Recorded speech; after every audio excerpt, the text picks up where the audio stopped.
This is the Fearless Agent Podcast, where you learn how to make way more money fast selling real estate with your host, the Fearless Agent himself, Bob Loeffler. And good day to you. This is Bob here at the Fearless Agent Podcast for real estate sales professionals like you, where we explain that everything you've been taught by the real estate industry is wrong, and you will make lots more money in way less time by doing the exact opposite. So I want to talk a little bit about presenting when you're doing your listing presentations, buyer presentations, FSBO presentations, investor presentations, all that pricing presentations, contract presentations, all the presentations that we teach you in Fearless Agent Coaching. When it comes to presenting, what is it that matters most? I want all of you to write down a word, and the word is enthusiasm. That's right. You have to be, in it. You have to be enthusiastic. So if you write down the word enthusiasm, underline the IASM at the end of it. What does that stand for? I am sold myself. Or in my case, it's I actually soiled myself. But that's another story. Don't worry about that. So in USA Today, in a consumer survey, they asked people, or how people responded when they were asked, what is most important to you in choosing a real estate agent? So when you're competing against other real estate agents, you might wonder, what is it that the customer, really cares about? And it's interesting in this consumer survey, what is the most important thing to you in choosing a real estate agent? Thank goodness for me. Thank goodness, only 7% of them said personality. What a gift that is from God.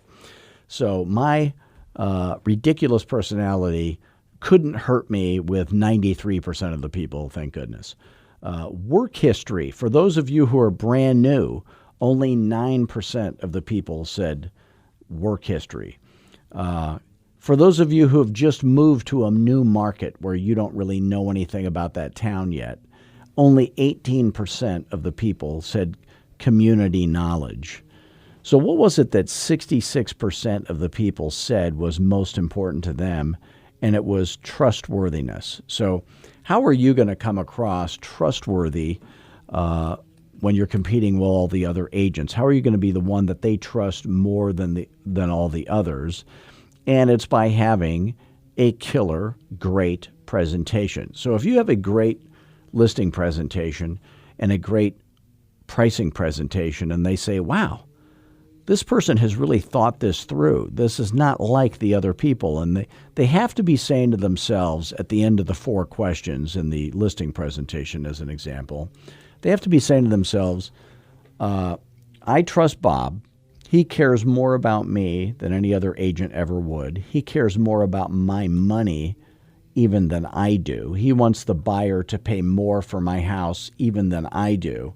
And when they know that you care about them more than any other agent ever will, and you care more about their money more than any other agent ever will, then you're never going to lose a listing. So then you don't have to worry that you don't have great community knowledge, because who cares about the community? It's about making the buyer grossly overpay for their house, if you can do that. It doesn't matter how long you've been in the business if you know a magic trick nobody else knows. And it doesn't matter if you have a personality maybe that doesn't click with them. If they like money like you like their money, then you're going to never lose a listing. So that's the secret to presenting. Now, I want to talk a little bit about cold calling. I am a big fan of cold calling. So cold calling has when you talk about telephone prospecting, there's calling your sphere, asking for referrals, okay? There's proactively doing that. Then there's calling up and down the street through neighborhoods, cold calling. That's what I call cold calling. There's door knocking, where you'd be saying basically the same thing you do on a cold call. There's calling for sale by owners. There's calling expireds and cancels.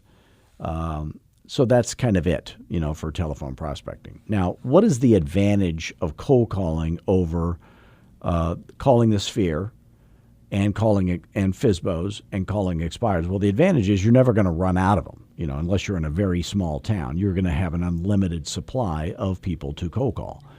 So when I was new in real estate, I went to my broker. His name was Jace. And so I said, how am I going to get business, And Jace said, well, I used to cold call. And I go, cold call? What's that? And he said, he goes, we have this reverse phone directory. They had this thing called the Coles directory. And that company is still in business, COLE, coleinformation.com. And now it's online and in books. But what you could do is look up a street name, and then it would give the addresses and the people's names and their phone numbers, if they were a published phone number. So, and he'd said, yeah, I just call down the street and ask people if they want to sell their house. And I go, well, yeah, I guess I could do that. I never heard of that. But, I said, does that work? He goes, it worked for me. I go, okay, I'll do it. So I go in on the copy machine. We make copies of the Coles directory pages. And so I decide I'm going to pick up the phone and call this number. So it was, I think it was 8002 East Monte Vista, if I recall. So I go to call that number. I pick up the phone, and all of a sudden I'm nervous and fearful. And I'm thinking, gee, I don't know what I'm going to say. I feel kind of awkward making this cold call. Now, I don't know if any of you can relate to this feeling, but I had this feeling of, gee, I'm kind of nervous to make the call. So I look at my friend Steve, who was sitting across from me, and who became my partner in real estate. And then I said, Steve, I'm kind of nervous to make the call. He goes, yeah, me too. I go, what should we do? He goes, let's go talk to Jace. So we go talk to Jace. And I said, Jace, what should we do? He goes, yeah. He goes, I was nervous. Now, this guy's a Vietnam vet. There's like a picture of him with a bayonet in his mouth walking through a swamp with a helmet on and an M16. I'm thinking, this guy's a tough guy. He doesn't ever get nervous. Well, he said, yeah, I got really nervous about making the calls. I go, well, what did you do? He said, well, actually, he goes, I went down to this bar on Scottsdale Road, had a couple of beers, and then I came back, and cold calling was no problem. And I said, this is why we work for this guy. He's got good training at this company, right? So we went down to the very same bar, had a couple of beers, came back. Cold calling was no problem. Now, I'm not recommending that as a course of, because you might end up in a 12-step program. But anyway, so that did happen. So then I pick up the phone and I call this guy, very first guy on the list, and his name is Jerry. So I call up Jerry and I said, hi, Jerry, is this Jerry? He says, yeah. I said, my name is Bob Loeffler with Century 21, and I was just calling to see if you might be thinking of selling your house. He says, actually, I am. I said, really? I said, when? He says, like yesterday, man. I go, really? He goes, no, I'm just messing with you. Okay, so you're not interested in selling your house? No, he goes, no, I am interested in selling my house, but not right away. So I said, well, here's what I'd like to do. I'd like to find a time, come over, I'll show you how I do business and all that stuff. So I ended up booking an appointment with Jerry on my very first cold call. So I go over and talk to Jerry and end up listing his house. Now, this is back in 1984 when it took about a year to a year and a half for the average house to sell. And the interest rates are, 15% coming down off of 21. And the market is dead slow and everything. So I list his house, and his house happened to be, to make matters worse, his house happens to side up to a very busy street, and I'm talking 6 lanes wide with a median down the center busy street. And then there's a little access road, and then there's the side of his house. So not the prime location in real estate. So we're getting showings and whatever, and it's taking forever because I don't know what I'm doing because I'm brand new in real estate. And then then they start widening this big road that he's next to and making it even wider. So they're moving in all this construction equipment and the big, ditch digging stuff and graders and all that. And he says, I think we should take my house off the market during the construction. I said, yeah, I think that's probably right. So so his house is off the market. Then all of a sudden he calls me one day out of the blue and says, hey, Bob, I got this land I own out a little bit north of town. And this guy from another real estate agency called me and has an offer on my land. I go, wow. He says, I would like you, he goes, I don't know what I'm doing. I would like you to list my land and then negotiate that for me and see if we can sell it. I said, okay. So I come over, I list his land, 10% commission, and negotiate that successfully. So then he ends up closing on that and gets a big check. So he says, I don't know what to do with this money. And I had gotten my securities license and was selling these limited partnerships in real estate syndications. And so he bought a bunch of those, and then his mother bought some of those. And then then the road construction is over. I relist his house sells, and then I sell him another house. So at the end of the day, back then, I had made $20,000 in total commissions on all that stuff. And that is at a time when my father, in his entire life, had never earned more than $20,000 a year. Now, $20,000 to some of you is one commission, but again, this is 1984. And I forget what the price of the house was. It was probably, $60,000 or $70,000. So on my very first cold call, it ends up in becoming all those transactions. Now, when I was sitting there making my cold calls for the very first time, I was thinking, hey, is this going to work? And then Steve, my partner, is sitting across the aisle from me. He's making calls. Now, when I hung up the phone with Jerry, obviously I kept on calling because I knew that cold calling worked, because it worked on my very first cold call. So it tricked me into knowing that cold calling worked.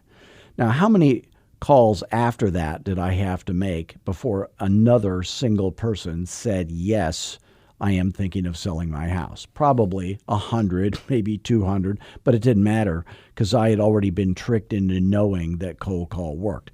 Now, if I had made 200 calls, and this is at a time when you had to dial with your finger, we had like rotary phones, you had to put a quarter in the slot every time you made a call.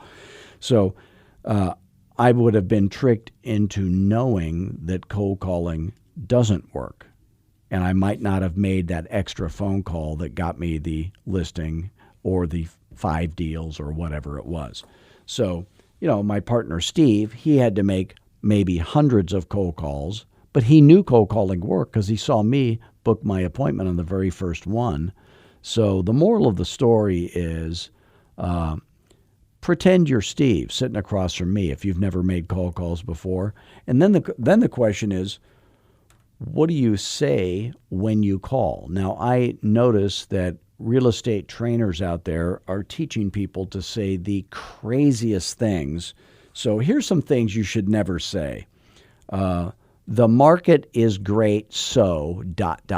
If you want to hurt yourself in real estate sales, talk about the market, okay? Talking about the market is the dumbest thing. Oh, no, there's a dumber thing. The dumber thing is to say a lie and say, we have buyers interested in your area, or I'm working with a buyer in your area. Well, that says to the seller, you care about the buyers and you don't care about me. And so that would keep me from doing business with you if you said that. And it sounds like a lie. Even if it's true, I wouldn't say it. So if I had a buyer that specifically was looking for that house, that neighborhood, or anything, I would never mention to the seller that I have a buyer. I would just call that seller and see if they were thinking of selling their house. The other dumber thing is to say, I just sold one down the street. I just listed one down the street, because then it violates the principle of real estate sales, which is never talk commission until they're sold on the price, never talk price until they're sold on you and your company and listing with you tonight, and never talk about your company unless they're sold on the idea of using a real estate agent. So if you say, hey, I just listed the one down the street, they're always going to say, oh, how much are you asking for that one? Now you're talking price and you're violating that principle.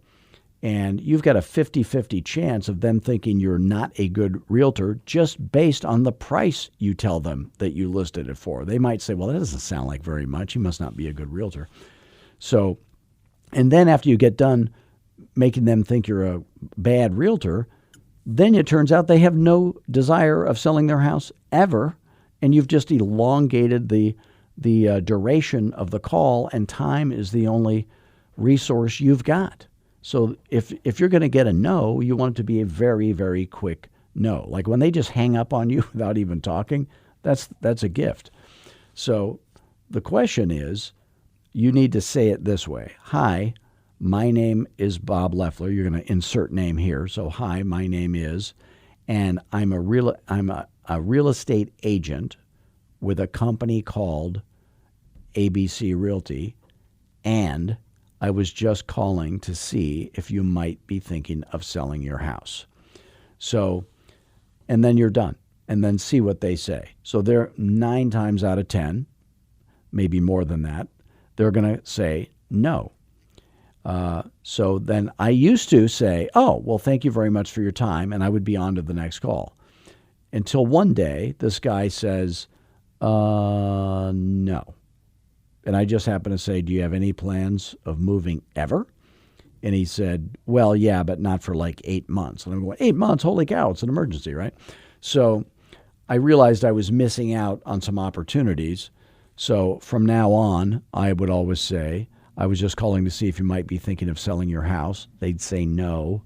And then I'd say, do you have any plans of moving ever? And if they said no, I'd say, thank you very much for your time. If they said yes, then I'd go to, where are you moving to? Okay, so the model is, and always leave that as a message if you're not getting them live. So what do you do when they say yes? So write this down. It's where, when, let's get together. Okay. By the way, if any of the stuff we talk about on this podcast makes sense to you and you are earning less selling real estate than you wish you were, and you're open to the idea of having some help with that, if you would like to learn more, you can always call me anytime at 480-385-8810. That is my cell phone number. And we'll just see if you and what you're trying to do and what we do, if it would even be a good fit. So again, it's 480-385-8810, toll free day or night. And I love talking to realtors, so don't ever think you're bothering me. I've got nothing better to do than to make you rich. So if you call me, I'll help you, whether it is a good fit or not. I'll always help you. So don't email me, don't text me, always call me, 480-385-8810. If you cannot afford coaching, but you wish you could, go to fearlessagent.com and watch the webinar. It's 45 minutes long. Take lots of notes. Go to the video training page. And my guarantee to you is those free videos would be way better training and coaching for free than you would pay any other coach in America any amount of money for. And if you ever have a question, you can always call me. So when we're cold calling and they say yes, that's when the problems begin. I mean, your problems don't even begin until they say yes. So when they say yes, what all the other coaches teach is to go right to when. When can I make money off of you? Okay. When is about narcissism, and when can I make money off of you? Because it's all about me making money off of you. Okay. And that comes across that way. So when is not going to be the issue if you're a fearless agent until they're sold on you. So I want them to be sold on me while we're on the phone. I don't want to wait to show up to have them sold on me. I want to sell them on me, sell the product that I sell, crush my competitors, resell them on the product, and then we're going to talk about when, and then it would be, let's get together. And if it's too soon to get together and I don't want to meet with them too soon, then it would be, when should I check back with you? So it's where, when, let's get together, or it's where, when, when should I check back with you? Or where, when, and when is a little ways out. And you say, if you knew for certain that by waiting that long you'd be losing tons of money, would you have to wait? And they say no, then what's the soonest to avoid losing tons of money that you would move your plans up? Maybe it's let's get together, or it's when should I check back with you? So that's the format. So you have to be a rock star at that. So what I notice is that there's people that I talk to on a complimentary coaching call, and they say, oh, I'm really great when I'm face-to-face with people. They might as well just say, hey, I really suck on the phone. Because nobody would ever say, I'm really great when I get to meet with people face-to-face if they were getting to meet with people face-to-face, okay? When they say, I'm really great when I get to meet people face-to-face, what they mean is usually they're not great when they get to meet with people face-to-face. They think they're great because they're only meeting with friends, family members, blood relatives, people who have to do business with them because they have a gun to their head. And they stink on the phone, so they never get to meet with people who are strangers where there could be any risk of failing whatsoever. So the people that are great face-to-face are almost never good on the phone. And everybody who's great on the phone, every single person who's great on the phone is always going to be great when they're face-to-face. It's easy to be great when you're sitting across the table. It's tough to be great on the phone.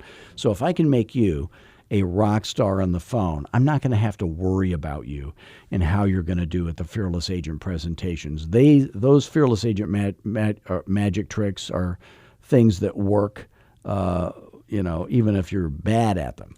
So I just want you to be great on the phone. So where, when, let's get together is the format. And asking the where question is really where all the money gets made. So where are you moving to? So they say, I'm moving to, Detroit. Okay. So when they say that, you say, now, when you move, now, here's another thing that other coaches teach that's crazy. They say, are you thinking of selling your house? They say yes. And the coach teaches you to say fantastic or great. No, it's not great. It's not fantastic. My husband just lost his job. That's not fantastic. There was a death in the family. The person who earned all the money just died, and now there's not enough money. That's not fantastic. It's a job transfer where I'm making more money, but I'm going to Detroit, which is where I don't want to live. That's not fantastic. Moving is almost never fantastic. It's never happy. It could be, but it's highly unlikely. So when you go fantastic, of course it's fantastic for me, and it's all about me because I'm a narcissist, because that's what the other coaches teach you to be. No. So you say, okay, or I see, or, it's a business. It's a business thing. So are you thinking of selling your house? Yes. Okay. Where are you moving to is the first question. If you care about people, you're going to say, where are you moving to? And they say, well, I'm moving to Detroit. Okay. When you go to Detroit, are you going to rent or are you going to buy? Well, I think we're going to rent. Okay. Well, are you going to rent for the rest of your life and never own a home again as long as you live? Oh, no, we're going to rent for a while and then buy. Okay. So when you buy, is it going to be a condo or is it going to be a house? No, it's going to be a house. Is it going to be bigger than the one you're living in now or smaller? It's going to be bigger. Is it going to be more expensive or is it going to be less expensive? It's going to be more expensive. So, boom, I found a money problem. If these folks don't have a money problem, my product isn't something they need. If you don't have any money problems, me selling your house for more than it's worth might not be all that appealing to you. If you don't care about money, you might as well do business with your friend. You might as well do business with the agent you did business with last time. If you do care about money, you'd never do business with your friend. You'd never do business with you. Now, you may have a friend and there's no way out of it. You have to do business with them. But usually that's not the case. So I've listed lots of properties where their very best friend was a realtor. And my very best friend did business with somebody other than me, so that happens. So there's got to be a money reason, and if they don't have any problems, then they're probably not going to be motivated to sell. So you're looking for the problems that they have that you can solve. So what are the problems? Well, it's money problems. It's a relationship problem, which leads to legal problems, which is always money problems. You know, the old saying, marriage is grand, but divorce is $100,000, right? So there's a money problem. There's a health problem, which usually leads to money problems. There's a job problem. There's some sort of problem where they have to move. So you're only going to end up doing business with people who have to move, because the people who want to move, but they don't have to move, don't move. And the people that don't want to move, but they have to move, they move. And the people that both want to move and have to move, they move. So you're looking at people that have to move is the secret. So then, once you've found the problem, then you give your value proposition, okay? So the value proposition comes after you found the money problem or whatever problem they have, and then you sell them on the product, then you crush your competitors, then you resell them on the product, and only then do you go to when. That's the Fearless Agent way of doing this. So if I have an amazing strategy, and I do, and no other agent has it, and you already know they don't, and it would 1,000% guarantee you that the buyer would grossly overpay for your house, and they'd be happy they did, and you'd end up netting, after all the expenses are paid, tens of thousands of extra dollars, again, more than your house is worth. This is money you don't deserve. It's just a free gift from me. It's after all the expenses are paid, tens of thousands of dollars more than any other agent could ever get you, and it wouldn't even be close. Would that help your cause financially? Or are you allergic to money? Oh, no, we're not allergic to money, Bob. Okay, so that would help your cause financially? Yes. Okay. So then it's obvious then that what you don't want to do is what all the other agents do. And I know you know what they do, because it happened to all your neighbors. When they sold their houses, they sold them way too cheap because their agents cared about the buyer getting a good deal. The whole industry is so buyer focused. That's what happens. So they care about fairness to the buyer at the expense of you, the seller. And they're always asking you to be realistic on your house and all that kind of baloney. And that's how you end up losing tens of thousands of dollars of your hard-earned money, just like all your neighbors did, I happen to know, when they sold their houses. So is it fair to say that's what you would like to avoid when you sell and move? Yes, Bob, that's what we want to avoid. Okay, so when I'm able to sell your house for way more than it's worth, you're not going to be offended. Is that correct? No, that would not offend me. Okay, so now they're sold on me. And then we go to, so when is the soonest moving day, realistically, would ever be? So not thinking about it day. So when they say, well, we're thinking about putting it on the market in the spring, say, okay, well, let's not talk about thinking about it day. When is the soonest, realistically, that moving day would ever be? That's the day that your house is empty, all the stuff is moved out, you're in the next place, wherever that is, moving day. And they tell you what they tell you, and then that's how you decide to do let's get together, or if you knew by waiting that long you'd be losing a ton of money, would you move up your plans, or when should I check back with you? So hopefully that's going to help you when you're cold calling and calling the for sale by owners and calling for the referrals and the expireds.